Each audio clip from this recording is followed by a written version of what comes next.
हाय दोस्तों, कैसे हैं। मैं मोहम्मद मुख्तार आपका मैं अपने YouTube चैनल सुगम संगम पर स्वागत करता हूं। आइए दोस्तों, आज हम हिंदी व्याकरण की कड़ी को आगे बढ़ाते हुए कुछ ऐसे शब्दों पे हम बात करने वाले हैं जो हिंदी व्याकरण में एक महत्वपूर्ण स्थान रखता है। अगर हम शब्दों का चयन गलत ढंग से करते हैं और तो इसका सबसे बड़ा खामियाजा यह होता है कि हम जो कहना चाहते हैं, जो प्रभाव जमाना चाहते हैं, वो प्रभाव न जमे। शब्द पर्यायवाची की दृष्टि से आपने पर्यायवाची वाले वीडियो में पढ़ा होगा कि एक जो है कि शब्द के कई पर्यायवाची शब्द हो रहे हैं, अर्थात एक ही अर्थ के कई शब्द होते हैं, एक ही मायने रखने वाले कई शब्द होते हैं। लेकिन उन शब्दों में कुछ मूलभूत अंतर है। जब हम शब्दों का चयन करते हैं तो हमें सोच समझ कर शब्दों का चयन करना है। उसी समस्या का समाधान करने के लिए आज हमने ये वीडियो बनाया है और इसमें हम वैसे शब्दों का जिसमें एक महत्वपूर्ण अंतर है, जिसे देखकर सोचकर आप दंग रह जाएंगे। तो आइए दोस्तों, हम स्टार्ट करते हैं और आपसे निवेदन है कि इस वीडियो को देखने से पहले आप पर्यायवाची शब्द का जो वीडियो बनाया गया है उसे आप देखें, बहुत ही मजा आएगा और परीक्षा के दृष्टिकोण से वह बहुत ही महत्वपूर्ण है। उसके बाद आप ये वीडियो देखें जिससे कि आपको समझने में बहुत ही आसानी होगी। हम हिंदी भाषी हैं और हिंदी के विद्यार्थी होने के नाते हमारा यह कर्तव्य बनता है कि हम उन समस्याओं को आने से पहले उनका मुकाबला करने के लिए हमें तैयार रहना है। ठीक है दोस्तों, आइए स्टार्ट करते हैं। तो यहाँ मैंने एक तरफ कुछ शब्द लिखे हैं, दूसरी तरफ उस शब्द के अर्थ लिखे हैं ताकि आपको समझने में आसानी हो जाए और उस शब्द का चयन कैसे करना है, प्रयोग कैसे करना है, वो हमें पता चल जाए। तो आइए देखते हैं दोस्तों। पर लिखा हुआ है एक अर्थक शब्द, या इसको कह सकते हैं एकार्थक शब्द। मतलब ये समझ में आ रहा है कि एक अर्थ वाले, एक निश्चित अर्थ वाले शब्दों का इसमें चयन किया गया है। ठीक है दोस्तों, आइए देखते हैं। जैसे दोस्तों आप देखिए कि ये तीन शब्द पर्यायवाची शब्द में जब आप पढ़ते थे तो ये तीन शब्द एक ही शब्द का पर्यायवाची है। घमंड का पर्यायवाची शब्द ये आता है, लेकिन इनमें एक मूलभूत अंतर है। वो क्या है आप देखिए। जैसे दर्प, अभिमान और घमंड, ये तीन शब्द हैं, एक ही शब्द का पर्यायवाची है, ये क्लियर है। अब तीनों में क्या मूलभूत अंतर है उसको हम देखते हैं, तीनों के अर्थ को देखते हैं। जैसे दर्प, दर्प का क्या मतलब होता है? ऐसे तो घमंड करना होता है। आप कहेंगे पर्यायवाची तो है, जब तीनों एक ही शब्द का पर्यायवाची है तो तीनों समान अर्थ में प्रयोग होना चाहिए। नहीं दोस्तों, पर्यायवाची अलग मैटर है और अर्थ की दृष्टि से उस शब्दों का चयन करना, हम बार बार कह रहे हैं कि जब आप शब्दों का चयन कर रहे हैं अपने विचार रखने के लिए, व्यक्त करने के लिए, तो आपको सोच समझ के शब्दों का चयन करना है। ठीक है दोस्तों, अगर ये क्लियर हो गए तो अब हम देखते हैं। दर्प का मतलब होता है नियम के विरुद्ध काम करने पर भी घमंड करना। क्लियर है?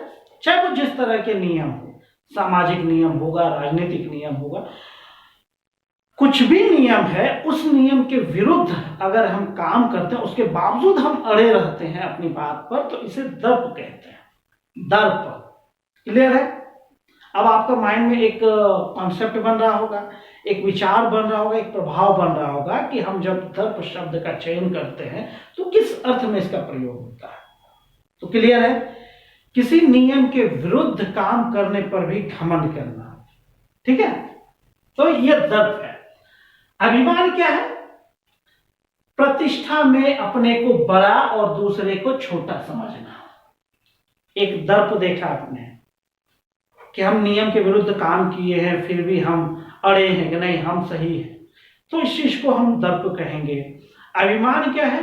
प्रतिष्ठा में हम अपने को श्रेष्ठ समझेंगे, अगले से या दूसरे व्यक्ति से हम अपने को जब ऊंचा समझने लगते हैं, हालांकि ऐसा नहीं है, फिर भी हम ऊंचा समझते हैं, तो इस चीज को हम अभिमान कहते हैं। ये कब होता है? पद और प्रतिष्ठा में। जब आप कार्यालयों में जाएंगे आपको तो पता नहीं चलेगा, लेकिन उनके बीच में कुछ छोटे स्टाफ होते हैं, कुछ बड़े स्टाफ होते हैं, कुछ सीनियर होता है, कुछ जूनियर होता है। जब जूनियर पद के हिसाब से दूसरे को छोटा समझने लगे, अपने को बड़ा समझने लगे, तो इसे हम अभिमान कहेंगे। और वही दोस्तों एक देखिए उसी से मिलता जुलता है घमंड। घमंड में क्या है कि सभी स्थितियों में अपने को बड़ा और दूसरे को छोटा समझना। तो इन दो अभिमान और घमंड में एक मूलभूत अंतर समझिए। अभिमान में क्या है, प्रतिष्ठा में, पद में अपने को बड़ा समझना और छोटे को छोटा समझना, यह स्थिति अभिमान की है। और घमंड की एक क्या है, हर स्थिति में अपने को बड़ा समझना और दूसरे को छोटा समझना। तो ये चीजें घमंड है। तो घमंड और अभिमान में विशाल कौन हो गया, घमंड हो गया। अभिमान तो एकांगी हो गया, सिर्फ पद और प्रतिष्ठा में अपने को श्रेष्ठ समझा जा रहा है। लेकिन घमंड में क्या है, वो हर स्थिति में, हर एंगल में अपने को बड़ा समझना। इस संबंध में आप रावण का प्रसंग याद कर सकते हैं। वो अपने को सर्वशक्तिशाली समझते थे, बाहुबली समझते थे, है ना। तो वो चीजें उनके जो है कि विनाश का कारण भी बना। तो हम उतना अंदर नहीं जा रहे हैं। तो आपको ये 3 शब्द क्लियर हो रहा होगा दोस्तों। दर्प का क्या मीनिंग हो गया, नियम के विरुद्ध काम करना, फिर भी अड़े रहना और अपने को सही समझना, वो चीजें दर्प हो गई। अभिमान क्या हो गया, प्रतिष्ठा में अपने को बड़ा समझना और छोटे को छोटा समझना, ये चीजें अभिमान है। आप ये इसको परिभाषा भी कह सकते हैं कि अभिमान की परिभाषा क्या होगी। जब कोई अपने प्रतिष्ठा में अपने को बड़ा और दूसरे को छोटा समझने लगे तो इसे हम अभिमान कहते हैं। और घमंड में क्या हो गया दोस्तों कि हर स्थिति में अपने को बड़ा और दूसरे को छोटा समझना, ये घमंड कहलाता है। ये 3 चीजें क्लियर हो गई होगी। अब आप घमंड का शब्द का प्रयोग करते हैं और कहीं अभिमान शब्द का प्रयोग करते हैं तो आपको सोच समझ के प्रयोग करना है। इसके मतलब अलग हो जाते हैं, आपके कहने का अर्थ अलग हो जाता है। ठीक है दोस्तों। अब आइए अगला 2 को देखते हैं, अनुग्रह और अनुकंपा। ये 2 चीजें आप देख रहे हैं कि कृपा का जब हम पर्यायवाची शब्द पढ़ रहे थे तो कृपा का ये अनुग्रह और अनुकंपा उनका पर्यायवाची शब्द है। लेकिन इन 2 में एक महत्वपूर्ण अंतर है। वो देखिए मैंने साफ साफ लिखा हुआ है, किसी छोटे के काम से प्रसन्न होकर उसे कुछ उपहार देना या उसका कुछ काम करना। इसको इस तरह कह सकते हैं कि किसी से खुश होकर यदि हम उसे कुछ देते हैं, क्लियर है, किसी से खुश होकर अगर हम उसे कुछ देते हैं या उसका कुछ काम कर देते हैं, उसे अनुग्रह कहा जाता है। क्लियर है, यहां तक कोई दिक्कत नहीं होनी चाहिए। अनुग्रह किसे कहा गया, अपने से छोटे, ये क्लियर सी बात है। अनुग्रह हमेशा अपने से छोटे पे की जाती है, बड़ों पे नहीं की जाती है। छोटे से उनके काम से या किसी वजह से खुश होकर उसे कुछ पुरस्कार देना, प्रोत्साहन देना, उसका कुछ काम कर देना, ये अनुग्रह कहलाता है। वहीं दूसरी चीजें आप पढ़िए, अनुकंपा। अनुकंपा में क्या होता है, किसी के दुख से दुखी होकर उस पर की गई दया। क्लियर है। अनुग्रह में क्या हो रहा है, खुशी से हो रहा है, और अनुकंपा में क्या हो रहा है, दुखी से हो रहा है। हम दुखी हो, किसी के दुख को देखकर हम दुखी होते हैं और उस पर दया करते हैं, अर्थात उनका जो बिगड़ा काम है हम उसे संवारने का प्रयास करते हैं। तो ये चीजें हो गई अनुकंपा। तो क्लियर है दोस्तों, अब कंफ्यूज नहीं होंगे।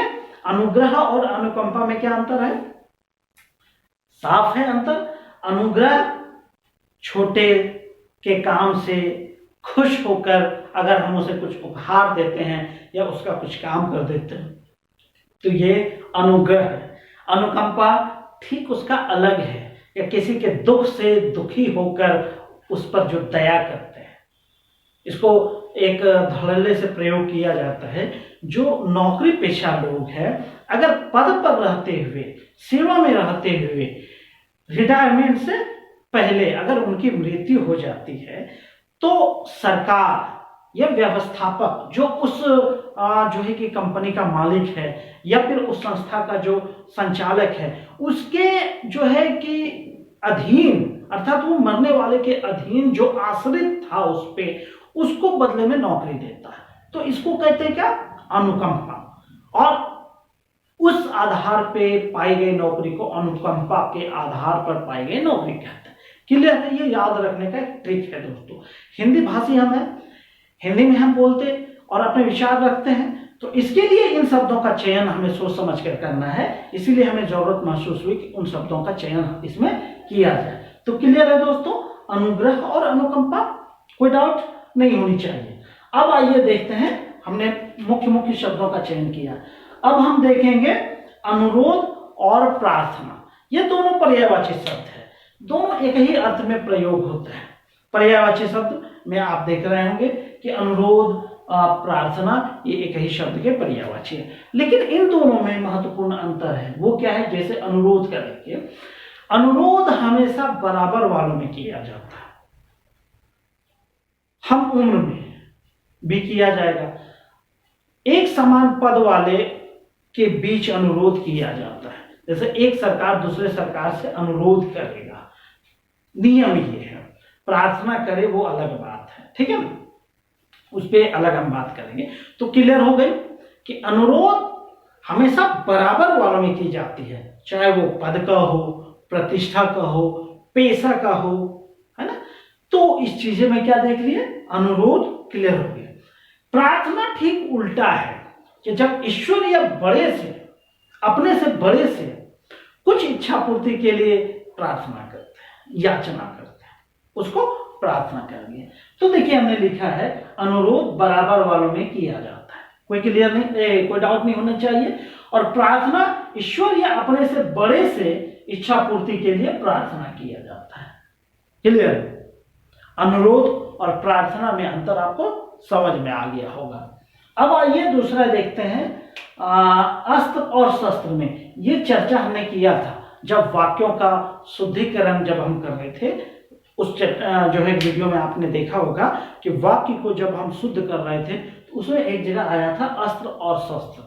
तो क्लियर कर लेना है दोस्तों, इस यहाँ भी हमने उस शब्द का चयन किया है। एक है अस्त्र और एक है शस्त्र। हम इन शब्दों का चयन करने में बहुत ही असावधानी बरतते हैं कि अस्त्र की जगह शस्त्र का प्रयोग करते हैं और शस्त्र की जगह अस्त्र का प्रयोग करते हैं। हम नहीं कहते कि हम जान के करते हैं, भूलवश ये समस्याएं उत्पन्न होती है। तो हम क्यों गलती करें? उसके लिए आइए हम आज फिर उस डाउट को क्लियर करें। अस्त्र क्या है? दोनों हथियार है, अस्त्र और शस्त्र दोनों हथियार है। लेकिन शब्दों का अंतर क्या है?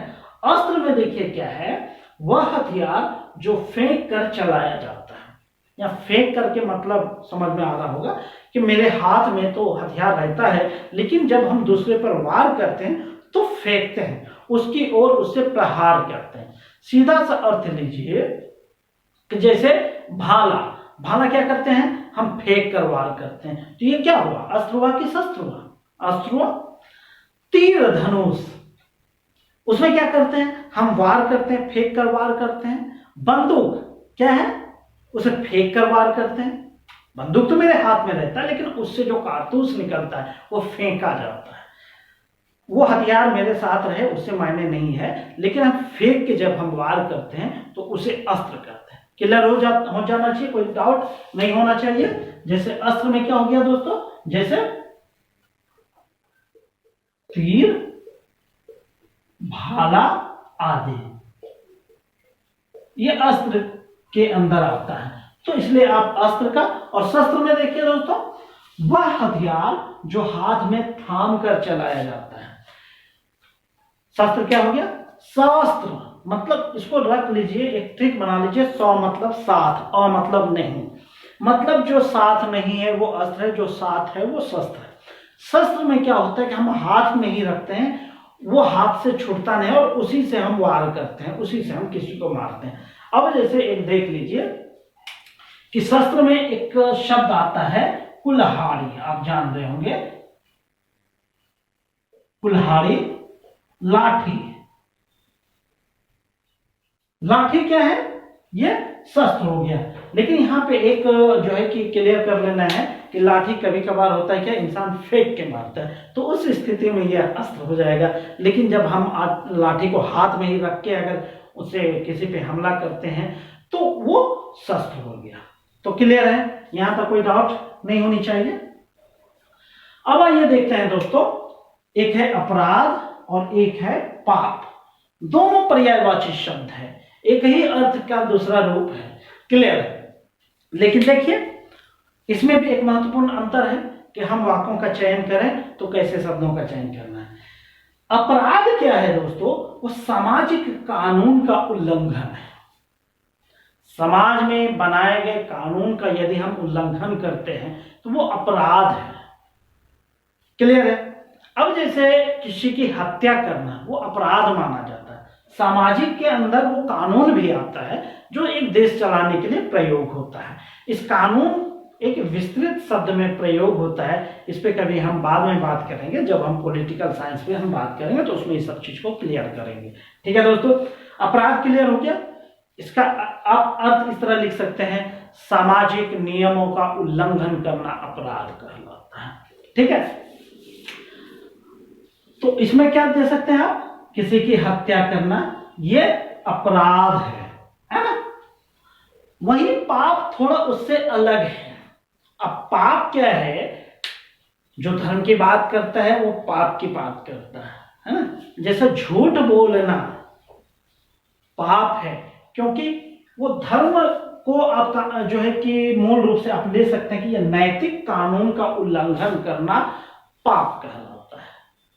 पाप क्लियर हो गया, अपराध क्लियर हो गया।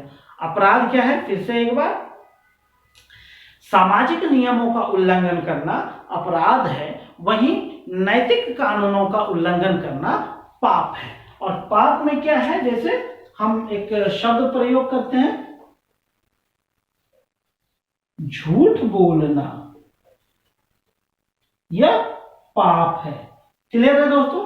इस तरह आपने देखा कि शब्दों का चयन हमें सोच समझ कर करना है। ठीक है दोस्तों, इसे आप जो है कि लिख लीजिए या स्क्रीनशॉट ले लीजिए, फिर हम कुछ और शब्दों पे बात करते हैं दोस्तों।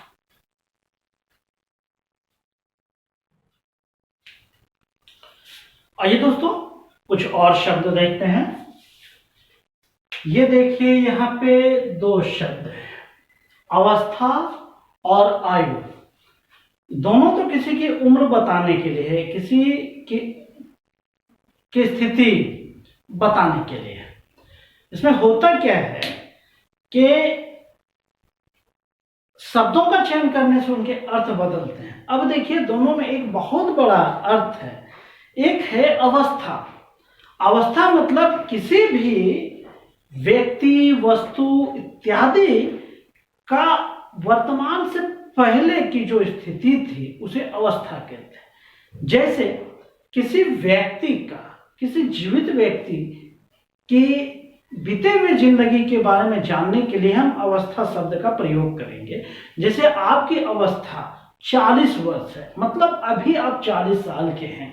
वहीं अगर किसी जीवित व्यक्ति को हम कहेंगे आपकी अवस्था अभी, सॉरी आपकी आयु अभी 40 वर्ष की है, तो ये गलत है। क्योंकि आयु शब्द जो है वो पूरे जीवन काल को बताता है, और ये आयु किसी मृत व्यक्ति या महानुभाव के बारे में प्रयोग किया जाता है। तो वो चीज आप देखिए, जैसे हमने ये लिखा है कि अवस्था जीवन का बीता हुआ समय, चाहे वो कोई भी हो, व्यक्ति हो, पशु हो, या फिर कोई भी कृति हो, कुल मिला के जीवन का जो बीता हुआ हिस्सा है उसे बताने के लिए हम अवस्था शब्द का प्रयोग करेंगे। वहीं पूरे जीवन काल को बताने के लिए उसे हम आयु शब्द का प्रयोग करेंगे। जैसे हमारे दादाजी गुजर गए हैं तो वहां हम आयु शब्द का प्रयोग करेंगे कि उनकी आयु 100 वर्ष है, या फिर कहेंगे उनकी आयु 50 वर्ष है, कुछ भी आप कह सकते हैं। तो क्लियर है दोस्तों, अब आप शब्दों का चयन करने में गलतियां नहीं करेंगे। ठीक है दोस्तों, आयु और अवस्था क्लियर हो गया। अवस्था हो गया जीवन का बीता हुआ समय, और आयु हो गया संपूर्ण जीवन काल। क्लियर है? अब दूसरा लेते हैं अपयश और कलंक। अपयश और कलंक दोनों एक ही शब्द का पर्यायवाची शब्द है, और दोनों में एक महत्वपूर्ण अंतर है दोस्तों। वो क्या अंतर है आप देख लीजिए। अपयश का क्या है कि जब किसी व्यक्ति पर अस्थायी रूप से लांछन लग जाता है, या किसी व्यक्ति पर जो दोष लगता है और वो अस्थायी हो जाता है, तो उसे अपयश कहते हैं। तो यहाँ लिखा हुआ है अस्थायी रूप से दोषी होना अपयश कहलाता है।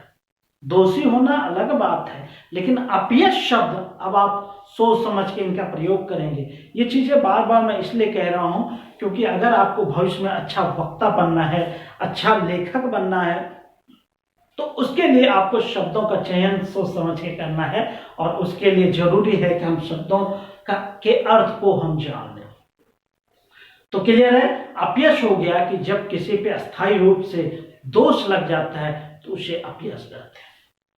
जैसे आप दशरथ की पत्नी के बारे में आप जान सकते हैं कि जिन्होंने राम जी का वनवास चाहा था, तो उस मां पर तो अपयश हो गया, अपयश लग गया पूरे जीवन काल के लिए, सब दिन के लिए ये कलंक उसके ऊपर कह सकते हैं लग गया है, जो कभी खत्म नहीं होने वाला है। कलंक शब्द क्या है?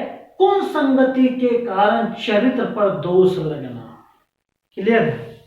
एक है कि कुछ संगति के कारण वर्तमान में स्थिति जो है हमारी वो कलंक की है, और कलंक तो धुल सकता है।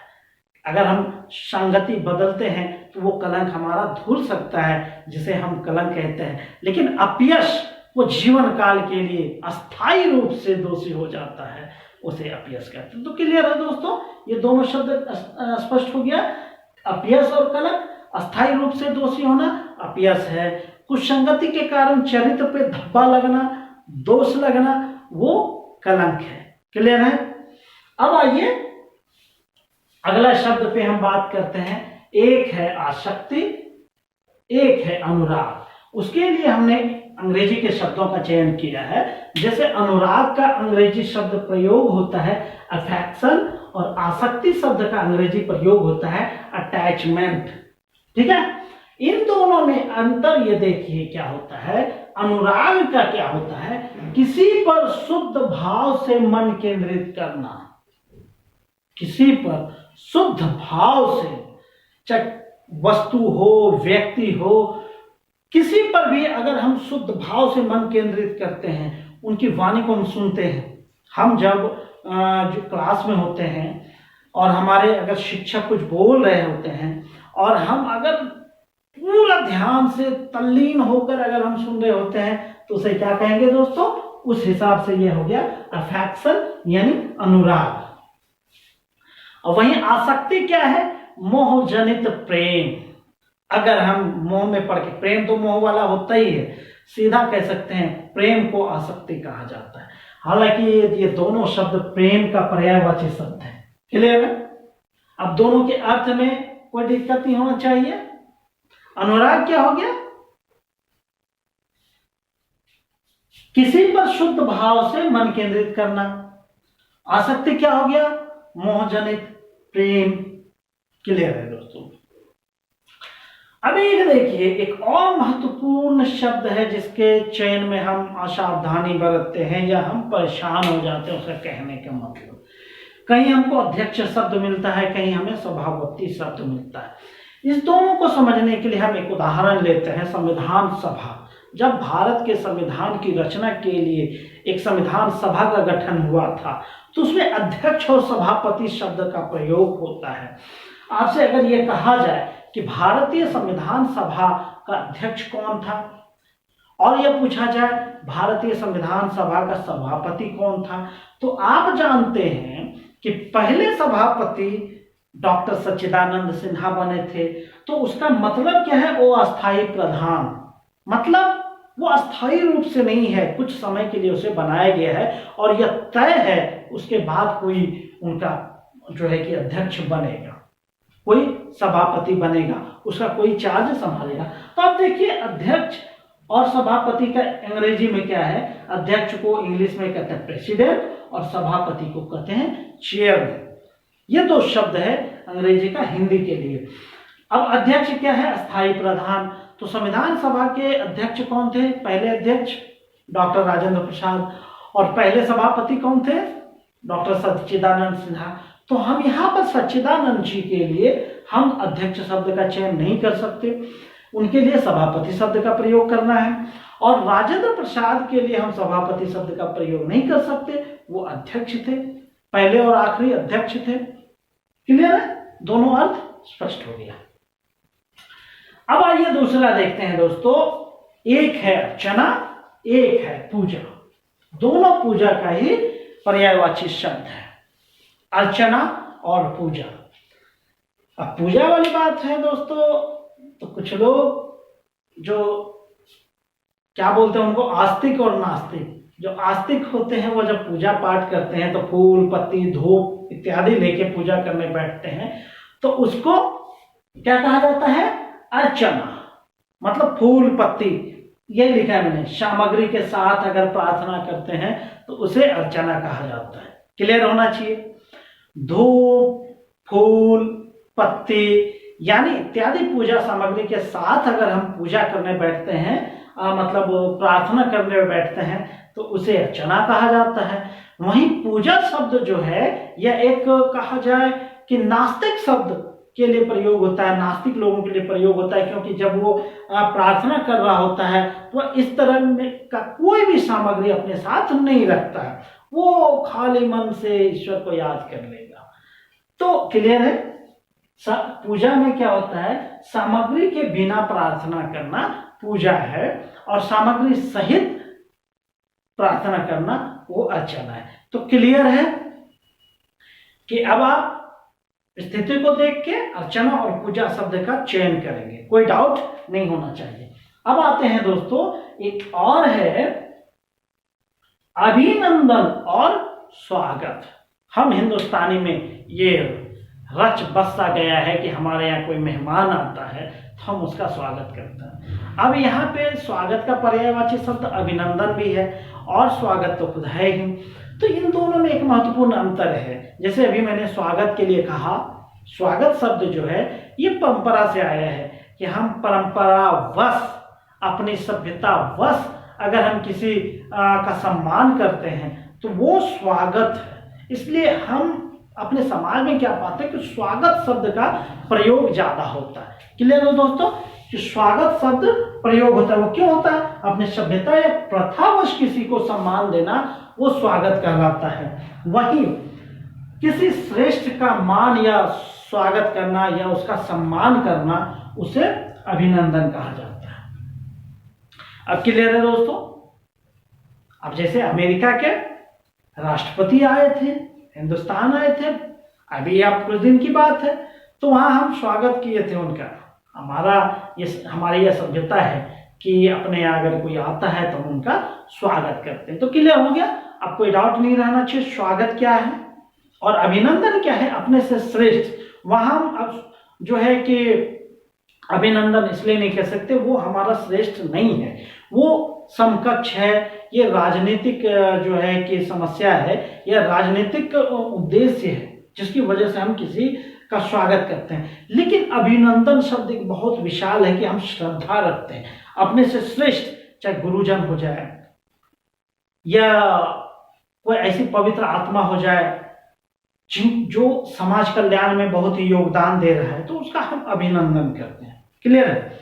तो इस तरह दोस्तों आपने देखा कि कुछ महत्वपूर्ण शब्दों का हमने आज चयन किया जो कि परीक्षा के दृष्टिकोण से न सही, लेकिन जीवन में जब हम अच्छे वक्ता और अच्छे लेखक बनना चाहते हैं तो हमें इन शब्दों के चयन करने में सावधानी बरतनी चाहिए।